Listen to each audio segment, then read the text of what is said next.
Good morning to all. I am Mrs. M.TAMILMATHI, Assistant Professor, Department of Business Administration, A.D.M. College for Women, Nagapattinam.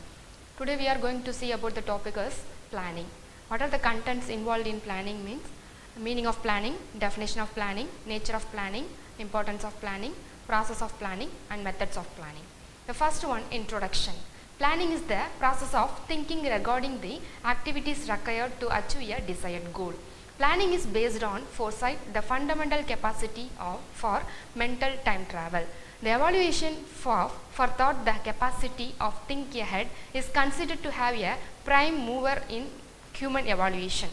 Planning in management is about what steps you need to take to reach the goal, what changes and hurdles to us anticipate, and how to utilize human resources and opportunities to reach the expected outcome. Planning, meaning of planning. Planning is deciding in advance what should be done in future. Definition of planning. Planning is deciding the best alternative among the other to perform different managerial operations in order to achieve the predetermined goal. Henry Fire. The next one, nature of planning. Planning is the primary function of management. It is goal oriented. It is all pervasive. It is an intellectual activity. It is future oriented. Planning requires an integrated approach. Planning is a continuous process. First one, planning is the primary function of management. Planning is the starting point of management. It is one of the only planning which gives meaning to all other managerial functions, namely organizing, staffing, coordinating, controlling. Without planning, the other functions cannot be effectively performed. It is goal oriented. The goal of every business is to make profits. Planning helps to attain the goal in the most effective and efficient manner. The annual production and the sales target are broken into weekly and monthly targets. The next one, it is all pervasive. Planning is done by everyone at every level of management, namely top level management, middle level management and lower level management. Top level managers prepare long-term plan for a business as a whole. Middle level manager prepare departmental plans. The lower level managers prepare to carry out the daily routine work. The next one, it is an intellectual activity. Planning is a mental activity. It involves application of mind and intelligence to attain in a systematic manner. The organizational objective, planning requires consideration of several factors like manpower, money, availability of materials and machines, the time required, market trends, government regulations, etc. The next one, it is a future oriented. Planning is required to attain the future goals of an organization. However, past happenings provide the basis for plans.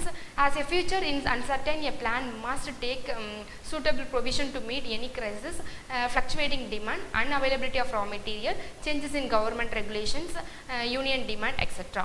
may come as a hurdle in the plan implementation stage. Next one, it requires an integrated approach. Planning is an integrated approach. There must be a link between the plan of different departments.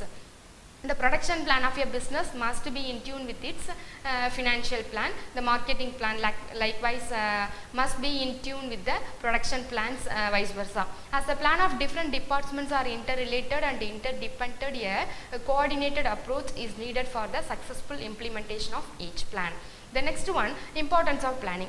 There are some of the importance of planning. It focuses on the objectives. It helps to avoid no work or work pressure situations. Planning helps to avoid wastage of resources. Planning ensures efficiency as well as effectiveness. Planning reduces risk and uncertainty. It provides for coordination. Planning facilitates control. Planning also provides scope for decentralization. It focuses on objective. Once the objective of the business has been fixed, the next step is to prepare a plan for its effective accomplishment. The enterprise of objectives cannot be realized overnight. It has to be achieved gradually over a certain period. Thus, the planning helps to attain the specific goal of a business in a systematic manner. It helps to avoid no work or work pressure situation. In the absence of planning, the workers in the organization may have to work even beyond working time due to the volume of work, particularly towards the end of the year. It is also possible to that certain days they may have any work to do. Thus, absence of planning leads to no work or no work pressures situation in an establishment. The next one, it helps to avoid wastage of resources. Planning makes it possible to make optimum use of available resources, namely time, money, material, machines. This is the possible as the resources of employees and executives know beforehand what they have to do, as the daily target of each is known as advanced resources are required to only the each day done. In the absence of planning, there are many wastage of resources due to lack of target and a casual approach to the work by the staff. It ensures efficiency as well as effectiveness. Efficiency is ensured by doing right things and effectiveness is achieved by doing right. Planning helps to do not only the right things but also the right time. Each department knows what is supposed to do well in advance as a result of planning. Planning ensures optimum utilization of available resources and avoid wastages of the same. Planning also select the best course of action. The next one, it reduces risk and uncertainty. Planning is for the future use and future uncertain, while planning future uncertainties are anticipated and adequate provisions are made to be meet or overcome the same. Planners know very well that prevention is better than cure. If the activities of an enterprise are carried out without planning, it is possible that some crises may arise due to the disturb of the progress of the work. It provides coordination. The work done in any organization is a teamwork. Different departments participate in the process of goal attainment. Planning makes the responsibilities of each individual and the department very clear. Only when each individual does her part well, it will be possible to reach the target of the whole enterprise. Thus the planning, by explaining the responsibility of each individual and department, provides scope for the cooperation and coordinations. The next one, it facilitates control. Planning facilitates control. If the planning is the first functions of management, control is the last function. Planning without control is useless. Control without planning is meaningless. Control helps the enterprise to know whether the plan has been successfully implemented and the objective has been achieved. The task of the control requires the establishment of standards against the actual performance is measured. Planning also provides scope for decentralization. The dispersal of authority throughout the organization is what is known as decentralization. Once the basic derivative plans of the enterprise has been prepared, the next step is to explain the same of the all the subordinates who are going to perform various tasks. Thus, planning helps to managers involved in the subordinates in the process to attain the target. The next one, process of planning. There are different steps to involve in the planning process. Identifying the business opportunity, establishment of objectives, determination of planning premises, identifying the alternative course of action, evaluating the alternative course of action, selecting the best course of action, formulation of derivative plans, periodic evaluation and review. The first one, identifying the business opportunity. It is the necessary to make an analysis of both the internal and external environment to know the trend in the near future. Business activities are influenced by the internal as well as the external factors like this government regulations, technological changes, availability of material and labor and extent of competition are some of the important factors affecting in the business opportunities. The next one, establishment of objectives. The second step in the planning process to establish the organizational objectives in tune with the opportunities identified, taking into an account of resources available. The overall objectives of the enterprise must be in the specific objectives of the individual departments in the division of the organization. The next one, determination of planning premises. Planning premises are the assumptions made by the future happenings. As planning is the future and the future is uncertain, certain assumptions about the future become necessary. Employee attitude, technologies used, managerial decision making process are some of the factors influencing in the external and internal environment of the business.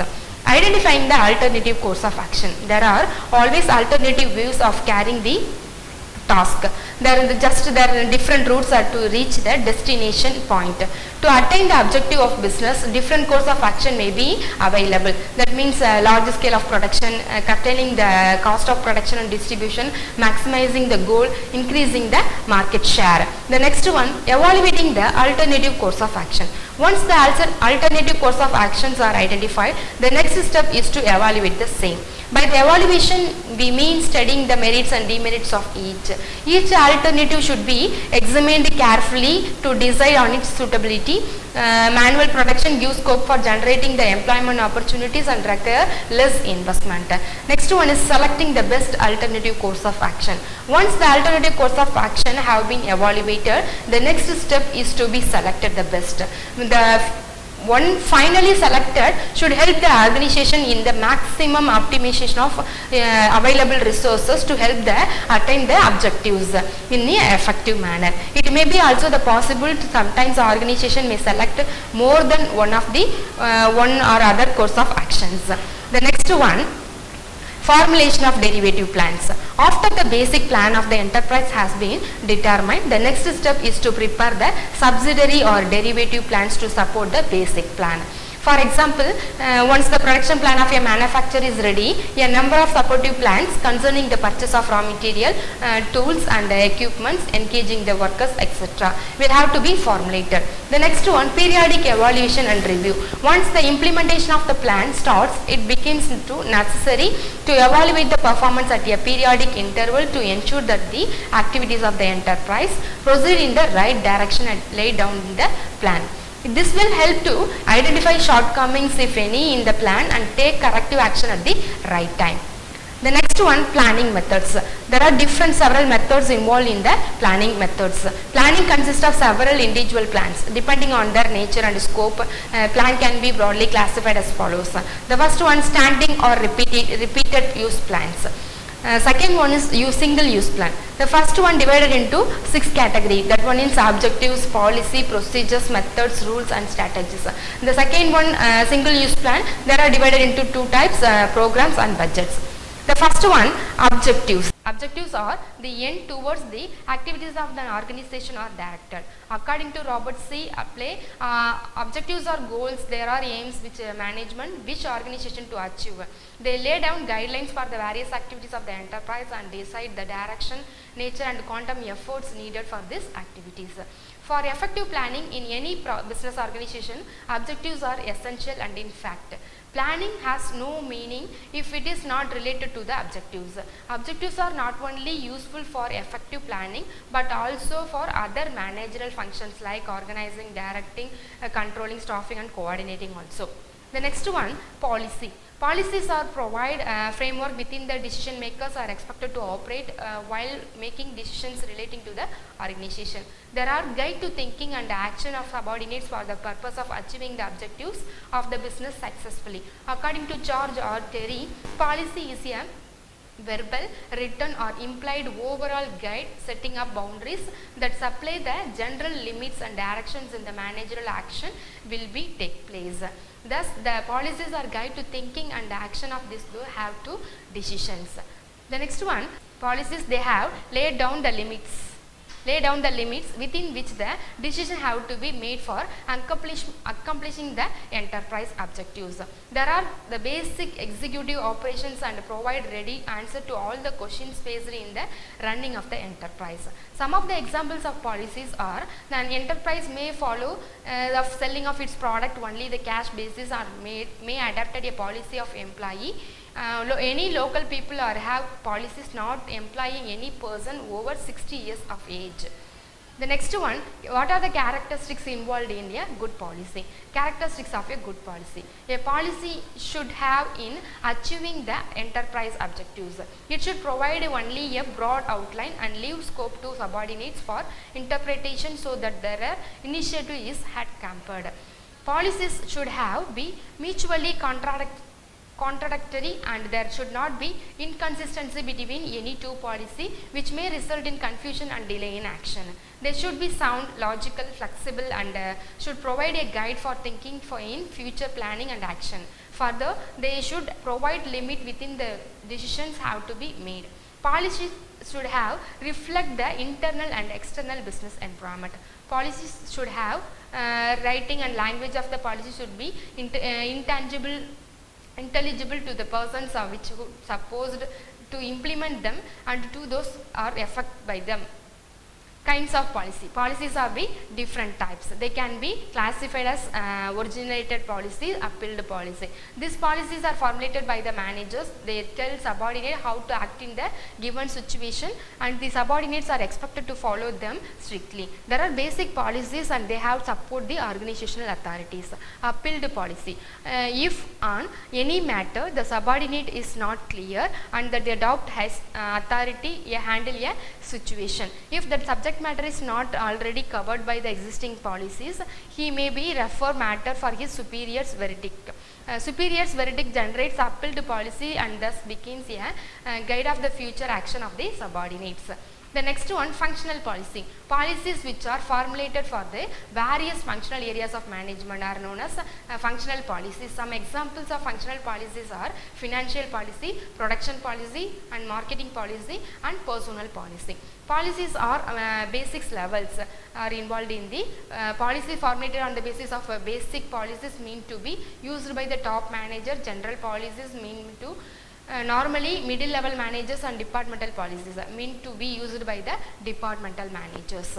The next one, guidelines for effective planning. Guidelines for effective planning are as follows. Policy or as possible should be in writing. They should be clearly understood by those who are supposed to implement them. They should reflect the objectives of organization. To ensure a successful implementation of policy, the top managers and the subordinates who are supposed to implement them participate in their formulation. The next one, condition changes and policies must have changed accordingly. Hence, a policy must strike reasonable between stability and flexibility. Different policies in the organization should be not pull in different directions and should be support one another. Policies should have not detrimental to the interest of society. Policies should have be periodically reviewed in order to see there or to be modified and changed and completely abundant. The next one, procedures. Objectives and the policies do not state the ways and means through the objectives to accomplish the policies put in effect. Hence, there is a need for procedures. Procedures are clear, cut administrative specification prescribing the exact chronological sequence of specific tasks required to perform designated work. Thus, the procedures tell how a particular activity to be carried out. The next one, features of procedures. Some of the features are involved in the procedures. There are guide to action. They are generally meant to repetitive work so that some steps are followed every time that activity is accomplished. This is the reason why procedures are also called the repetitive use plans. Procedures are established in keeping with the objectives, policies, and resource positions. These are concerned with establishing the time sequence of work to be done. Procedures can be established for a wide variety of work such as purchase and issues of raw material from store, recruitment of staff, termination of staff, wage payment, holding of meetings, etc. The next one, methods. Method specifies the way in which a particular step is to be performed. Procedure tells us the various steps to be taken to perform particular task. But method tells us how particular step in the procedure is to be performed. Thus, the method has explains the steps more detailed in the procedure. Next one is rules. A rule specifies what is to be done and what may not be done in given initiation. Rules do not leave any scope for decision making or judgment. They are to be enforced rigidly, and they also a fine and penalty may be imposed for ignoring them. No smoking is an example a rule. Figure 1.4 indicate the freedom of movement of the cases of policies, procedures, and rules. Strategies. Strategy is a term which is normally used in the battlefields or planning a military movement, handling of troops, etc. In modern times, the word strategy has found its way into the management field. In the context of a business concern, a strategy indicates a specific program of action for achieving the organization objective by employing the resources efficiently and economically. It involves the preparing oneself for meeting unforeseen factors. It is also concerned with the meeting and challenges posed by the policies and actions of the other competitors in the market. The next one, A.D. Center defines strategy as the determination of basics, long-term goals and objectives of an enterprise and the adoption of courses of actions and allocation of resources to carry out the goal. Characteristics of the strategy. It provides guidelines to the enterprise for thinking and action. It involves in finding out the judicious combination of human and other resources to achieve the objective of the organization. Its formulation takes into consideration external environment. As strategy depends on both internal and external factors which are not static, it has to be adjusted to be changed circumstance. Hence, strategy is not static but dynamic. Because of the important strategies to the business concern, it is formulated by the top management and not delegated downward in the organizations. The next one, what are the types of strategies involved in planning process? Stability strategy, growth strategy, vertical integration strategy, merger strategy, product elimination strategy. Stability strategy, an organization that has stable environment, limited number of products, customers, suppliers and competitors, minimum need for the special skills and so on, follow what is called stability strategy. The next one is growth strategy. An organization that wants to rise its level of performance may adapt which is called growth strategy. Development of new products for the existing markets, creation of new use of existing products, development of new product for the new markets. The next one, vertical integration strategy. A business enterprise itself may decide to produce the raw material needed for production to ensure continuous supply. On the other hand, it may decide to start its own sales outlets that serve its customers better. In either case, the strategy is known as vertical integration strategy. What is meant by merger strategy? It is also possible that identical business units combine the rationalization of productions and sales, thereby derive the benefits of economic of large scale corporation. This is known as merger strategy. Product elimination strategy. A business unit may also eliminate products that have become unpopular with the buyers and bring the only losses. Such unsuccessful products are also damage and the image of the business. Thus, the product elimination strategy may be adapted by a firm to avoid loss of profit as well as the reputations. The next one, single use plan. Single use plan divided into two types. One is program and budget. Programs. A program is a precious plan which lays down the operations to be carried out to accomplish a given work. It includes all activities necessary to achieve a given objective and prescribes the enterprise resources should be used. A program is drawn in conformity with the objectives and it consists of steps to be achieved the task. Programs are result oriented and provide practical guidelines and to managerial activities further when compared to the policies and objectives. There are greater than motivations to the managers. Next one is budget. A budget is proposed plan of action prepared in advance. It is an estimated for future needs covering some or all the activities of an enterprise for a definite period of time. It may be expressed in the numerical terms, rupees, man hours, product units, etc. The important budgets prepared in the budget enterprise, cash budget, production budget, sales budget, capital budget and a master budget. This is a control tool. What are the features and benefits involved in the budgets? Benefits of budget. Budgets are very useful to the enterprise. Some of the important benefits of budgeting. It lays down enterprise goals and provides a basic of future course of action by the management. It is time bounded and helps in introducing definiteness in planning. By laying down attainment target prescribing means to achieve them, it provides right motivation to employees. Budgets, by laying down objectives and plans in numerical terms, facilitate the vertibility of planning. Thank you.